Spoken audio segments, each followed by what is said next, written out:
Имаш ли спидлодър? Остави го в колата. Ето, тук трябва да бъде. Сигурно. Не, тук и миналия път беше така. Не беше така. Не беше така. Така беше. Със сигурност. Така беше. Сега, съвсем набързо ще го направим. Базовите неща. Първо, искам да ви видя стойката на стрелба. Дай, Мите, вземи позиция за стрелба. Добре. Сега, идеята е следната. Краката са на широчината на раменете, пръстите задължително винаги сочат напред.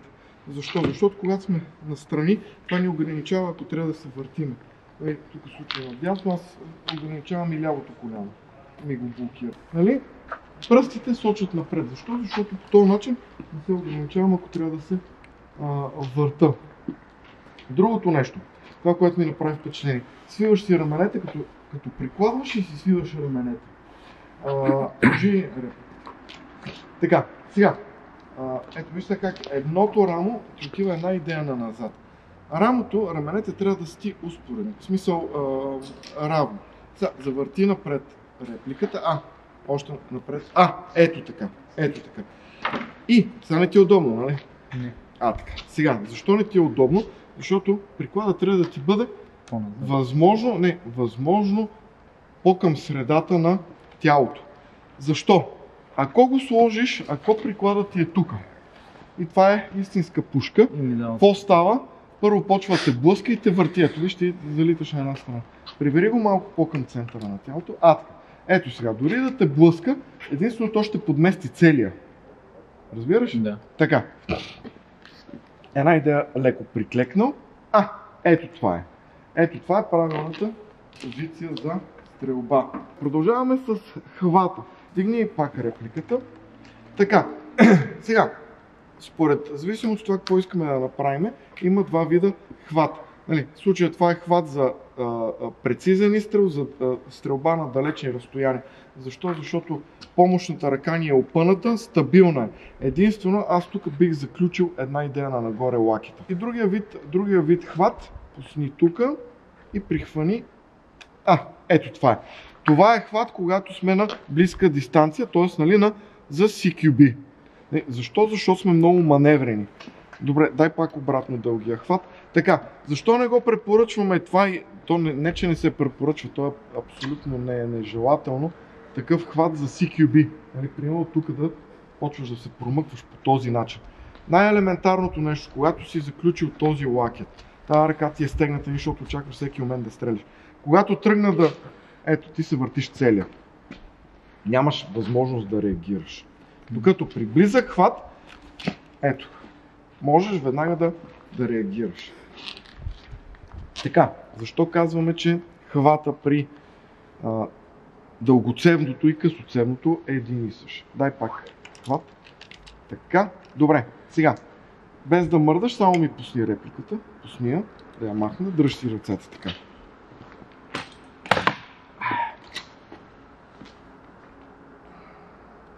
Изпъни ръцете напред. Така. Сега, тук при пистолета е абсолютно аналогично. Единствено, сега, виж, така, пистолета се държи възможно най-високо до ограничителя.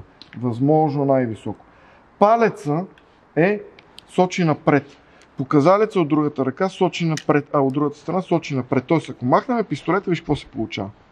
Сочат и двата пръста сочат напред. Какво прави помощната ръка? Виж, аз примерно как се научих на това нещо. Слагам си дланта на ръкохватката и директно завъртам. И виж къде ми отива другия палец. Сочи напред и той. И се получава т.е. един натиск върху ръкохватката. Ето това. Пробвай. Пусни още на лявата ръка палец още напред. Още напред. Смачкай го. Смачкай ръкохватката. Добре. Добре. Аз ще чупя пълнителя, трябва да купувам нов. Ето така. Добре. Ето това. И сега тук Не. Ето така, не ги изпълни толкова.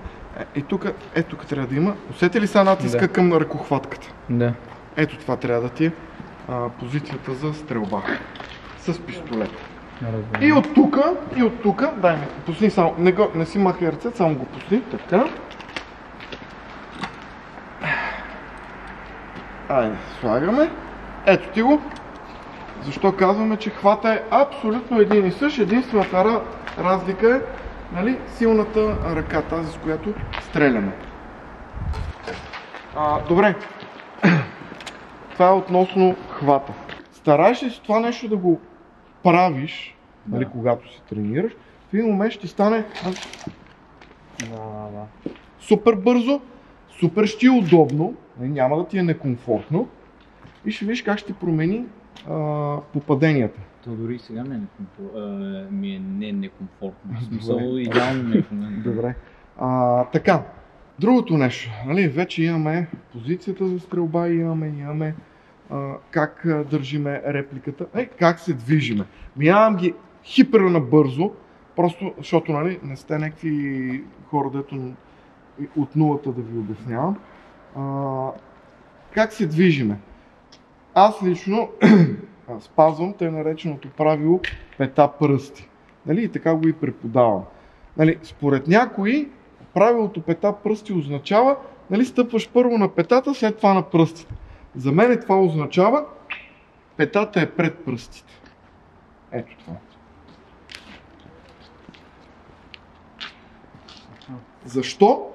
Защото, когато правя малки крачки и пестеливи движения, аз знам и мога да усетя какво има пред мен. И ако има нужда, нали, ще заобиколя по някакъв начин. Ако правя големи крачки, шанса да се спъна, да се подхлъзна и така нататък е много голям. Така че, аз казвам, пета пред пръсти. По този начин сме хем по-бързи, хем по-тихи. От позиция за стрелба и тръгваме напред. Да. Точно. Само прикликни една идея. Ето това. Ето така. Добре, чудесно. Сега, ти директно минаваш към следващия елемент, който искам да отработим. Това е как отваряме ъгъл. Какво представлява отварянето на ъгъл? Това си е един елемент от тактическата работа.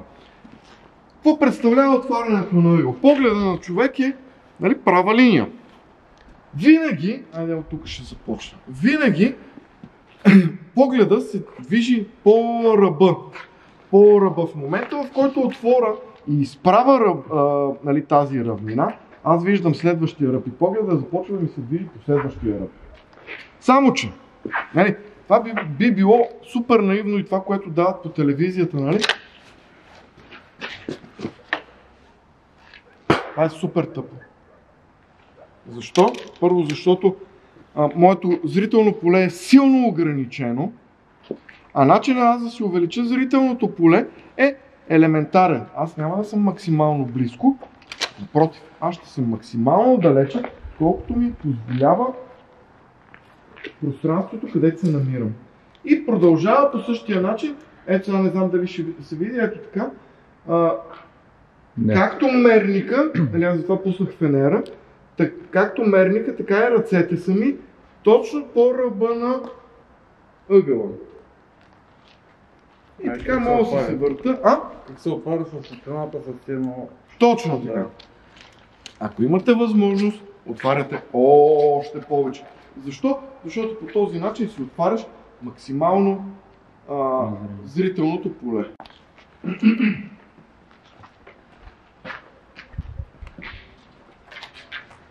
Не, значи виж, тук се движиш в една равнина. Тук се движиш в една равнина и общо взето нямаш този търсения ефект. По-скоро, ето това ти е максимума. И от тук почваш да теглиш назад. Ето така, назад. Пробвай го, да видиш как ще почваш да си отваряш зрителното поле повече, без да се приближаваш. Ето така. Оп. До толкова, доколкото, нали, колкото ти позволява максимално да отвориш, нали, в един момент ще ти остане, примерно един, нали, от тук изглежда като 10 см, Нали, там примерно е около половин до 1 метър. Какво правим, когато попаднем в една такава елементарна ситуация, в която, нали, остава ни един метър, един метър, който не може да отвориме, нали, и искаме да сме сигурни като го отваряме. Как би постъпил ти? Бих приближил малко по-надясно на там. В смисъл да отида напред и леко в дясно, за да мога да открия цялата част. Така. Крачки, бързи крачки с стрелба. И както се казва, То той та чака, той та знае, че си там. така, най-важното нещо при работа в екип, това е комуникацията между партньорите. Комуникацията между партньорите е както вербална, така може и въобще да не си говорите. Обаче за целта, лично аз бих предпочел, ако имам човек зад мене, аз да усещам, че той е зад мене. Приближи се още към него. Хвани си пистолет като хората. Така, подпри му се слайд. Ето това е. Сега, в този случай според вас двамата, кой е водещия на екипа? Как ще се движи? Аз мисля, че трябва да съм водещия. Защо?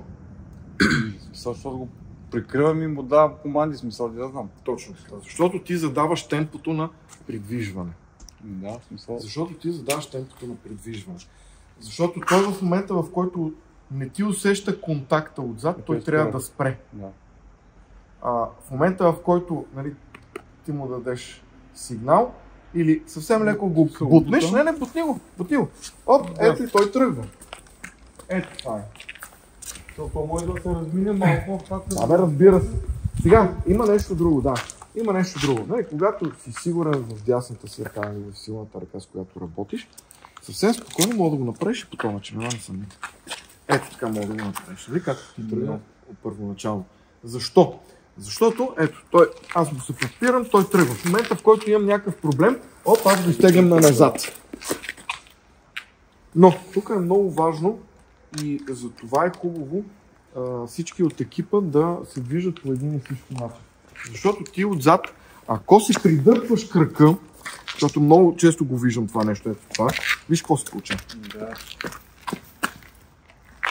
Ако ходиме така, както сме свикнали, Както казах, по тази пръсти. точно. Точно. Да, по тази пръсти, да, малки стъпки. Малки стъпки и се Точно, движиме в в ритъм. Точно така. Тогава и движението е супер плавно. Добре. Тук ти същита. Той, защото може да стреля, само блокирва. Точно така. Да потискаш тия огън и другия работи. Другото нещо, което е, когато сме в екип, което много често се случва, нали, този, който е отпред в един момент, да не може да продължи да е отпред, поради различни причини. Дали ще му свърши пълнителя, дали ще му се досере, нали? Или чисто тактически, нали, примерно движиме се от тук напред, обаче трябва да завиеме надясно. Сега, няма как аз да го дърпам от тук, нали, той да минава на надясно. Тогава какво правим в такъв случай? Директно. Хоп, аз ставам първи, той ми става, тъй да се нарече wingman, т.е. човека, на който аз разчитам, че ще ме пази отстрани. По същия начин. Давай, вървиме напред. Вървиме надясно, точно така, хоп, аз минавам обрез. Ляво. Ето това. И има и една друга ситуация, нали, в която, както сме така, пълнител, смяваш пълнител, какво ще направиш? Не. Задължително минаваш назад, аз минавам отпред, покривам, ти си сменяш пълнителя. И скачаш отпред. Казваш готов. Готов. Давай напред. Давай. Хоп, ето. И продължаваме напред. И аз застанете сега двамата. Натам. Да? И се движиме. Давай надясно. Ама не трябваше да точно това е. Ето тук ти излизаш директно напред. Разбираш? Да. Минаваш и аз минавам за тебе. Да, дясно. Точно. Само че, виж, видите, няма смисъл ти да му минаваш от дясно. Право да мине само. Сменям Так, ръката, да. директно тук си заставаш. Да, сменям ръката, ясно, да. Да. Добре, сега ще го направим още веднъж, ама е тук искам. И идеята каква е? Когато работиме в подвойки. Най-добрият вариант е, когато имаме трети човек. Какво се случва обаче, когато се появи този трети човек? И примерно тук имаме стена. Приемаме, че тук имаме стена, нали? Имаме нашата задача е примерно в дясно. Какво прави този трети човек? Той на практика няма работа. Иначе, ако се движиме направо, давайте от дясно, аз съм отляво и нали, покриваме, ето така няма кой да ни избяга, нали, общо взето. Обаче стена, там да, тук сега има стена, аз там нямам работа. Аз какво трябва да правя според вас? Мисля, че трябва да прилетиш в дясно. Или да фаниш стената и да държиш, да опаряш ъгъл, докато се движим ние. Не. Добре, давайте други разсъждения. Аз мисля, че трябва да си пак отзаде, да може, ако на мен ми свършат примерно патроните, тъй като съм първи човек, да може той да ме покрива, пък ти да покриваш неговия гръб, докато аз презареждам. Много сложно. Значи, момчета, аз имам една приказка, много често я казвам. Тактическите действия са функционални и изглеждат готини, когато са прости. Когато е просто. В смисъл, keep it simple. Не усложнявайте нещата излишно. Елементарното в една такава ситуация, в която сме трима и аз тук нямам работа, ми подявалите, аз ще си намеря работа и ще ви пазя отзад. Това е вариант, да. Ето. Смисъл не сме почистили, примерно. Точно. Смисъл. Ти не знаеш. Да. Не знаеш. Винаги има... Винаги трябва да има един човек, който да се оглежда отзад или да гледа напред. Примерно, застанете пак двамата. Така, виж сега аз какво ще правя. Стойте както сте, само се завъртете главата да гледате. Ето си, аз изнасям, примерно. Окей, добре. Минавам от другата страна. Нали, вие си се движите, аз се движа след вас. Да. Проверявам отзад, проверявам напред. Нали? Това е, може би, да не кажа, може би един от най-важният член на екипа. Този, който... Пазиш фактически. А? В смисъл, посетите Пазиш човек книга, пази. да. Точно. В смисъл и отстрани, и от това. И отстрани, Той е подвижен. и отзад, точно така. Ти минаваш сега пред мен. Аз минавам пред тебе. Нали отваряме ъгъл. Случай не минава. Отваряме ъгъл. Вие си движите, Такива вие директно отваряте. Нали, няма го това смяна, няма я тази смяна, нали, в която движим се напред, движиме, нали, тук, нали, се слияме. Отваряме ъгъл, къде? Точно. Тук е просто отваряме ъгъл. Дай. Отваряш. Ако не сме сигурни, спираш, изчакваш. По-ти да стреляш. Прикриваш огън, в смисъл да... Добре. Не на поражение, ами на... Сега, как се оглежда зоната, където, нали, в случая, тая голямата зала, как ще я огледаме? Аз лично какво правя? Погледа ми е на ръба и сканирам, стъпка отварям, сканирам напред. Стъпка отварям, сканирам напред. Стъпка отварям без да бързам. Точно както с стената виж, пащаш ръба и то отваря. Точно. Спираш. Сега вече има някой скрит там и изчаква. Това винаги му е тесна. Винаги. Ти не можеш да... Такова. Но има и нещо друго, аз пък да ви кажа. Има и нещо друго.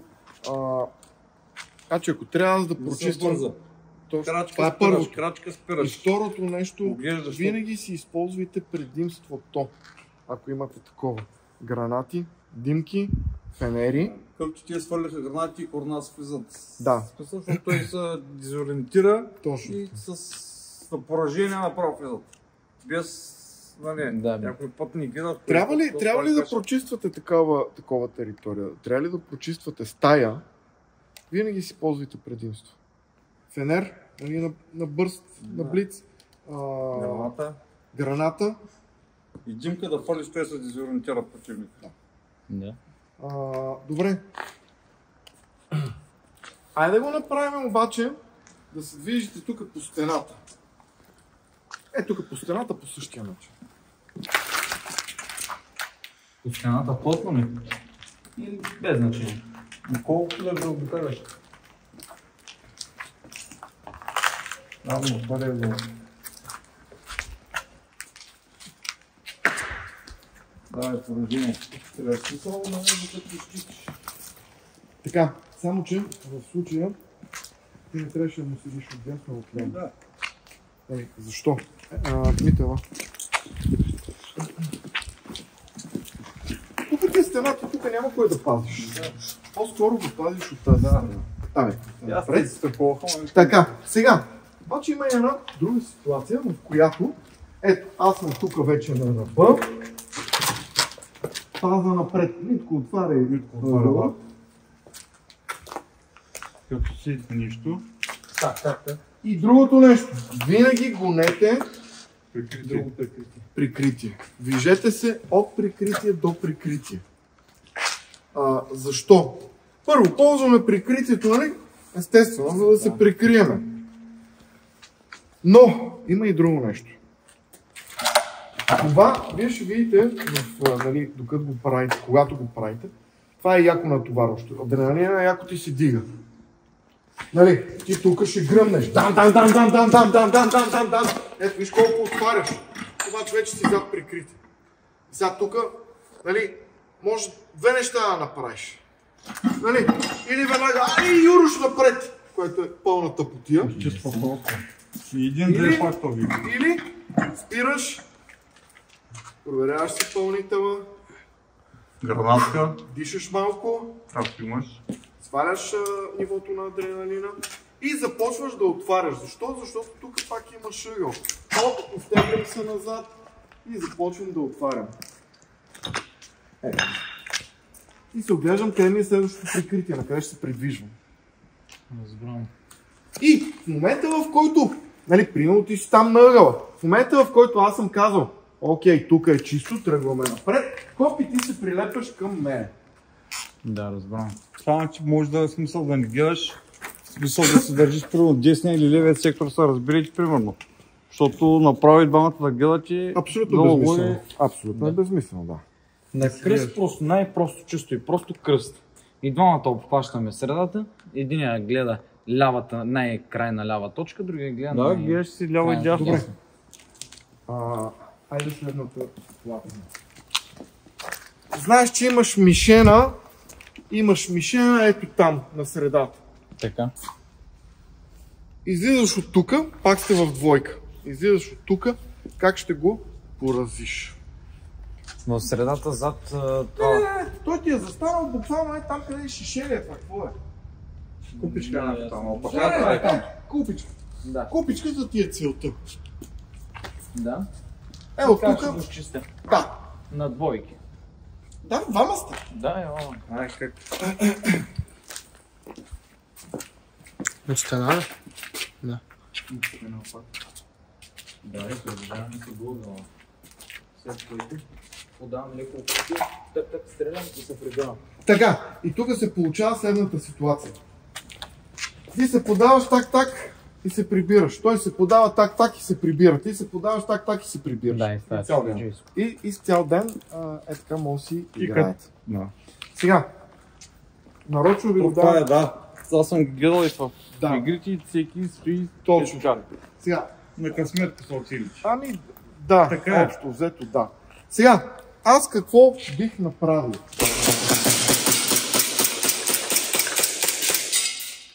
И какво правиш? Прекривам то от другия ъгъл. Трябваше да тръгнеш с него, май. Сега, Трябва да тръгне с това. Сега, гледай сега какво се получава. Ти правиш също, което аз направих тук що. Давай да излизи на страни. Да. Да, разбрах.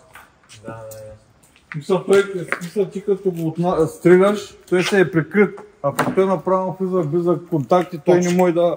Да свари, не може да атакува. Има едно движение, американците го наричат chasing the rabbit, нали, да гониш заека. Какво означава това? Че той почва, нали, противника от среща, почва да стреля по първия, който види. Нали. И тук се движиш, той ти отнема... Точно. Полезрението, да. Такой ти съответно влизаш. Но, Chasing the Rabbit не винаги работи. Защо? Защото Chasing the Rabbit работи, когато знаеме колко противници има и горе-долу къде се намират. Нали? Но, точно поради тази причина не се движа фронтално срещу мишената. Защо? Защото аз ставам по-голяма мишена. По диагонал, да. А се движа странично. Защо? Защото го карам той да привличам огъня към мене. Да не му облиеш. Привличам огъня към мене, за да може... Нали, аз не е нужно аз да го оцелвам. Аз просто му привличам огъня, за да може... Смисъл, стопираш му и неговите действия. Дали ще го оцелиш, не просто го стопираш, за мой партньора да го изчисти. Да. Така. Да го изчисти. Приемаме, че аз съм го оцелил. Трябва да продължим напред. Как ще се групираме сега? След като аз съм вече напред. Ти си вътре, давай. Чудесно! Ето, хоп!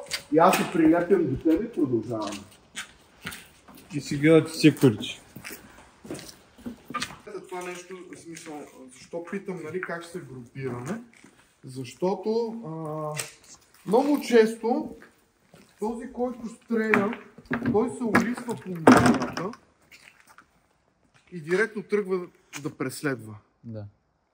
Не, моята задача, когато съм стигнал до там, моята задача е аз да контролирам. Държиш сектора. Точно така. Ако нямаш нужда да зареждали, примерно да си казваш червен, примерно, нали, ще си празен. И контролираш ти, т.е. презарежда и Точно така. А пък ти спираш и търсиш прикритие, примерно. А тук, нали, човека, който е там, който е отворил или е стрелял, той контролира целия район. Това означава, това е сигнал за мен, че аз съм окей да тръгна напред. В момента, в който аз тръгна напред, съответно ти идваш, или от другата страна. За теб. Мисля, защото той като тръгне за тебе, почваш ти да контролираш, защото той се движи, разбираш ли, пак колко... И в смисъл е двамата гето, ма ти вече държиш Я го пробвам. фронта. Пробвайте го двамата. Ти с пистолета ти ли? Да, Не, ще без минеш значение. напред. Имитирате, че стреляте и това е. Да, открие. Точно така. Ето, и сега виж как от водещ ти ставаш помагач.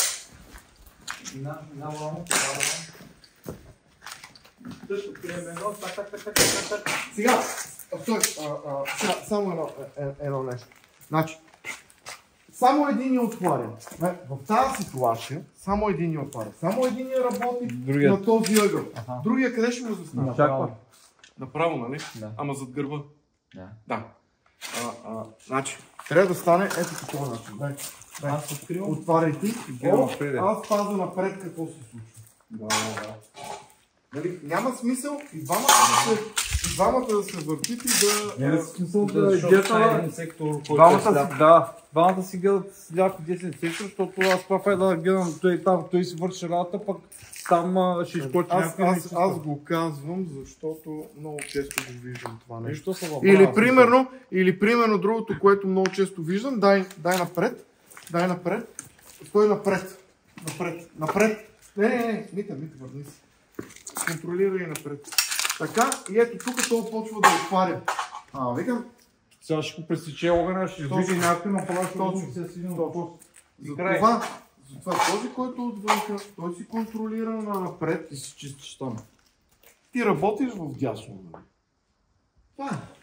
Да, ти се работиш и си вървиш сектора, пък той си контролира тук. Аз контролирам напечено. Ще гледате с скрити, най-къде ще са прикрити. Точно Никой имаш граната, хвърляш, се изтегляш или штурмуваш. Вече преценяш. Точно за това казвам, че нали, винаги гледайте да търсите и да се намирате прикритие и се придвижвате от прикритие към прикритие. Добре. Как ви се стори до тук? Идеално. Айде още веднъж отвънка да го направим комплексно долу.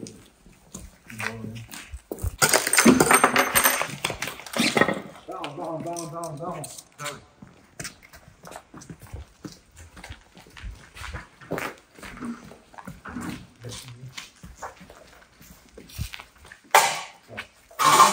Много добре.